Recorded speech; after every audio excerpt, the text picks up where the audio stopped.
نسب سے چھیڑ چھاڑ یہ درست نہیں ہے۔ چنانچہ اسلامی شریعت میں نسب یہ ایک ایسی پختہ چیز ہے جس سے چھیڑ چھاڑ کسی کے لیے جائز اور درست نہیں ہے۔ یعنی نہ تو ثابت شدہ نسب کو ختم کرنا ممکن ہے اور نہ غیر ثابت شدہ نسب کو ثابت ماننے کا اعتبار کیا ہے، بلکہ یہ ایک ایسا مضبوط رشتہ ہے جو نہ تو توڑنے سے ٹوٹ سکتا ہے اور نہ ہی بلا وجہ جوڑنے سے یہ جڑ سکتا ہے۔ اس لیے احادیث شریف میں ان لوگوں پر لعنت فرمائی گئی ہے جو نسب میں کسی طرح بھی تبدیلی کے مرتکب ہوں۔ چنانچہ سیدنا حضرت سعد ابن ابی وقاص رضی اللہ تعالیٰ عنہ سے مروی ہے کہ اللہ کے رسول صلی اللہ علیہ وسلم نے ارشاد فرمایا، من ادعى الى غیر ابیہ وهو يعلم انه غیر ابیہ فالجنۃ علیہ حرام۔ یہ صحیح بخاری کی روایت ہے، جلد نمبر 2 صفحہ نمبر 1001، حدیث نمبر 6766۔ صحیح مسلم جلد نمبر 1 صفحہ نمبر 57، مشکات المصابیح باب اللیان صفحہ نمبر 287، جس کا مطلب یہ ہے جو شخص حقیقی باپ کے علاوہ اپنے کو دوسرے باپ کی طرف منسوب کرے اور اسے یقین ہو کہ وہ اس کا باپ نہیں تو جنت اس پر حرام ہے۔ دوسری حدیث جو بخاری کے اندر ہے، حضرت علی ابن ابی طالب رضی اللہ تعالیٰ عنہ کی روایت میں ہے کہ نبی اکرم صلی اللہ علیہ وسلم نے ارشاد فرمایا، وَمَنِ ادَّعَى إِلَى غَيْرِ أَبِيهِ أَوِ انْتَمَى إِلَى غَيْرِ مَوَالِيهِ فعلیہ لعنت اللہ والملائکۃ والناس اجمعین لا یقبل اللہ منہ یوم القیامت عدلا ولا صرفا۔ یہ روایت بخاری کی ہے، حدیث نمبر 870، صحیح مسلم جلد نمبر 1 صفحہ نمبر 440، حدیث نمبر 1370 ہے۔ جو شخص اپنے کو سگے باپ کے علاوہ کسی اور کی جانب منسوب کرے یا کوئی آزاد شدہ غلام اپنے مولا کے علاوہ کسی اور کی طرف نسبت کرے تو اس پر اللہ کی، فرشتوں کی اور تمام لوگوں کی لعنت اور پھٹکار ہے۔ اللہ تعالیٰ اس کی طرف سے قیامت میں نہ تو فرض نماز قبول فرمائیں گے اور نہ نفل نماز کو۔ اور ایک روایت میں حضرت ابوبکر صدیق رضی اللہ تعالیٰ عنہ سے مروی ہے کہ نبی پاک صلی اللہ علیہ وسلم نے ارشاد فرمایا، من ادعى نسبا لا يعرف کفر باللہ او انتفى من نسب وان دق کفر باللہ۔ یہ روایت معجم الاوسط للطبرانی جلد نمبر 9 صفحہ نمبر 261، حدیث نمبر 8570، جو حضرت ابوبکر صدیق رضی اللہ تعالیٰ عنہ سے منقول ہے۔ الترغیب والترہیب صفحہ 445، حدیث نمبر 3081 ہے۔ یعنی جو شخص مجہول نسب کا مدعی ہو، اس نے اللہ کی نافرمانی کی یا کسی معروف نسب کا انکار کرے، اگرچہ رشتہ بہت معمولی ہو تو بھی اس نے اللہ کی نعمت کو ٹھکرا دیا۔ دوسرا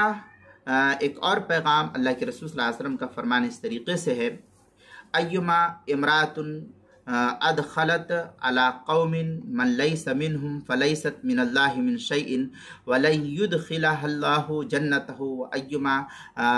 رجل جحد ولده وهو ينظر إليه احتجب الله منه وفضحه على رؤوس الخلائق في الأولين والآخرين۔ اس طریقے کی عبارت جو ہے سنن نبی داؤد کتاب الطلاق باب التقلیظ فی الانتفاع جلد نمبر 1 صفحہ نمبر 308، مشکات المصابیح باب اللیان صفحہ 287 پر اس کو نقل کیا ہے۔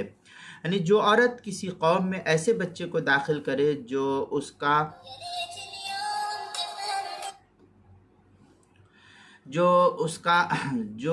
ایسی قوم میں داخل کرے جو اس قوم کا نہیں، تو اس عورت کا اللہ تعالیٰ سے کچھ تعلق نہیں ہے اور اللہ تعالیٰ اسے اپنی جنت میں داخل نہیں فرمائیں گے۔ اور جس شخص نے اپنے بچے کا انکار کیا